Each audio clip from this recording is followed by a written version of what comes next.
Ang lakas ng hangin. Tara, punta tayo sa Daiso ngayon. Tara. Wow. Madaming mga snacks. Ang daming snacks. Ngayon, dito ako sa Daiso. Famous ng 100 shop to sa Japan. Madaming 100 shop sa Japan. Daiso, Kyandu. Meron pa, hindi ko natandaan ngayon. Hindi lumabas yung pangalan ng shop. Ito, Daiso. Siguro meron din dito sa Pilipinas, diba? Mamaya nga search ko kung meron sa Pinas. Tapos dito sa Daiso na to, pinuntahan ko, malaking shop to. Madaming product. Kunyari, sa kitchen gamit, diba? Yan, nakasulat, kitchen storage. Kadalasan, 100 yen lang siya. Kaso ingat kayo, minsan meron din mga 200. Meron din 300. Uy, yun o, 500. Ito maganda.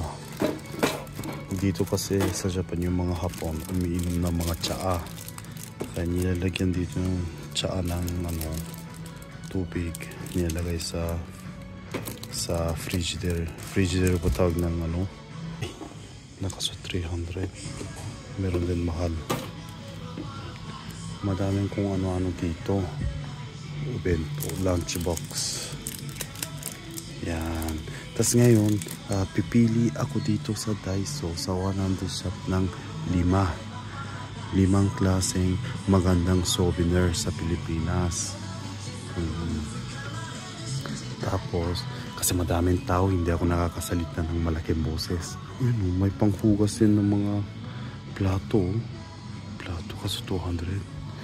Kahit sinasabi yung 100 shop, madami na din mga 200, 300. Kaso mura na dito, 100 lang. Yan, pipili ako dito kung ano yung magandang souvenir para sa Pilipinas. Unang-una isa, hindi ganun kalaki, hindi ganun kabigat, at saka pwede iuwi sa Pilipinas. Uy, hunger!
uwi na.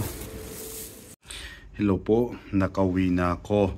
Ito, i-introduce ko sa inyo yung nakabili akong 5 products sa Daiso. Ito nga pala, alam niyo ba sa Alabang, meron na Daiso. Sinearch ko sa internet, ang Daiso sa Pilipinas, 88 pesos daw isa. Medyo mahal no kung 88 pesos. Kasi dito makakabili ka mga 100 yen lang. Sa Pilipinas, ang 100 yen, 35 pesos to 40 pesos.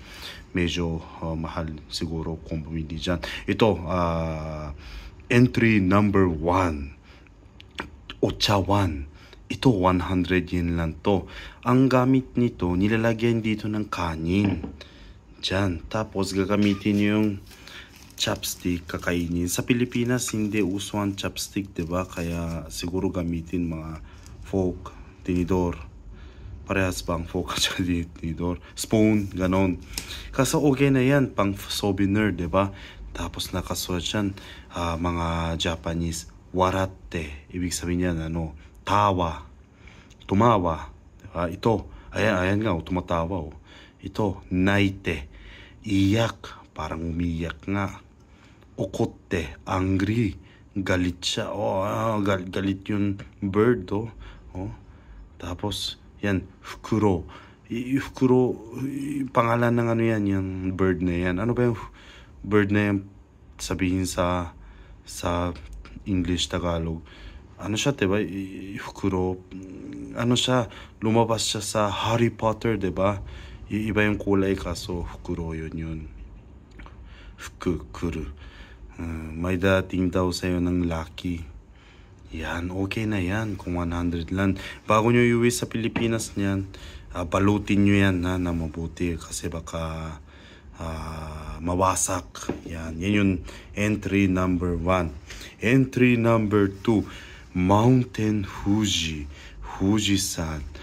Hindi ko alam kung anong panggamit nito. Siguro ilalagay lang ganyan, no? Ayos, bigay nyo sa kaibigan nyo, sa pamilya nyo sa Pilipinas. Ito galing sa Japan, no? Mountain Fuji, famous yun sa Japan, diba? Ang ganda, may ano-ano pa dyan. Ilagay nyo lang dyan. Souvenir sa Japan, maganda. Yan, 100 yen lang din yan. Yan, entry number 2 yan.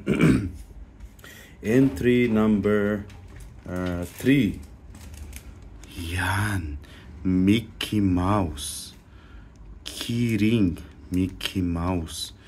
Isipin nyo, Mickey Mouse, makakabili ka ng 100 yen.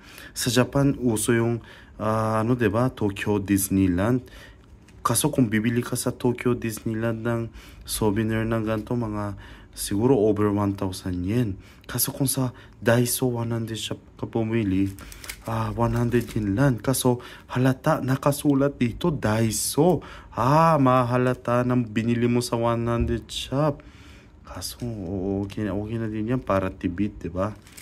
At saka hindi siya mano sa package. Ilagay nyo lang sa bag nyo, diba? Kasyang-kasya, hindi siya mabigat pa. Manipis lang siya. Yan, okay din yan. Yan yung entry number 3. Ayos, diba? Entry number 4. Brush. Hair brush. Nakasulat makes your hair anong basa dyan? Smooth. Hindi ko mabasa, sorry na lang. Kaso, ayan, tingnan, 100 yen lang siya. Ang daming kung ano-ano dito. Maganda siguro sa hair nyo to.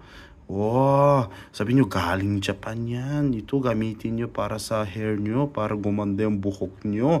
Ayos na yan. Kaso, yun lang, nakaswat Daiso, mahalata. 88 pesos lang pala ito. Kaso, sabihin na natin, hindi, galing Japan yan. Tingnan nyo sa loob, ayan, yung hangin dyan sa loob, air sa loob, galing Japan yan. Pwede hindi gamitin, ilagay lang dyan na, ganyan lang, souvenir na yan.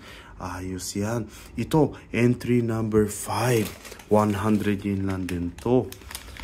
Yan, Geki Ochikun tawag niyan. Geki Ochikun ba tawag niyan? Hindi yata. Ano to? Mini cube. Ano ba yan? Paano ba sabihin ito sa Tagalog? May nakasulat dito. Greens with water only. Yan. Nakakano yan. Ano ng dumi. Tanggal ng dumi. Magaling to eh. Magaling. Wait lang. Subukan natin gamitin. Wait lang. Una, kukuha ka ng isa. Tapos, medyo babasahin mo siya. Sandali, basahin natin. Sa video. Yan. Basahin natin siya kunti. Tapos, hanap tayo ng maduming lugar. Ay, malinis dito. Ito, tingnan nyo. Bag ko sa trabaho to. Madumi, diba? Subukan natin. Ay, wait lang. Ay, hindi kaya ano. Oh my God. Sobrang nabasa ako siguro. Kailangan kunting basa lang. Nabasa ako ng madami. Kaya tingnan nyo, ay sorry na lang. Basang-basa. Hindi natin alam kung natanggal talaga yung dumi. Kaso natanggal ng dumi niyan. Natanggal yan. Maniwala kayo. Yan. Ayan, medyo madumi, yan, ikukuskus nyo lang yung ganyan, yan, ganyan. Ang dumi sa sahig, madumi sa kung saan magiging malinis siya. Tingnan nyo, 100 yan lang. Sobrang dami, Yan, kaya kung nalito kayo, kung ano yung souvenir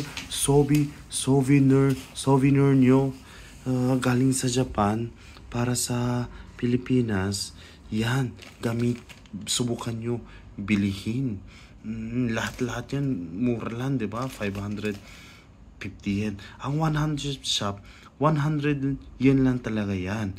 Kaso may tax kasi sa Japan ng 10%, kaya magiging 110 yen. Kaso kahit kinumpara mo yung sa diba? Mura, diba? Tsaka yung mga souvenir, diba? Bibili kayo, katapusan na kung uwi na kayo sa Pilipinas. Kung katapusan na ng trip, ng lakad, ng travel, medyo wala na tayo budget, diba? Kunti na yung pera natin. Kaya maganda ang 100 shop Daiso sa Japan. Pang souvenir. Yan. 5 yan. Sige, salamat sa pagkanood ng video ko. Salamat. Bye-bye.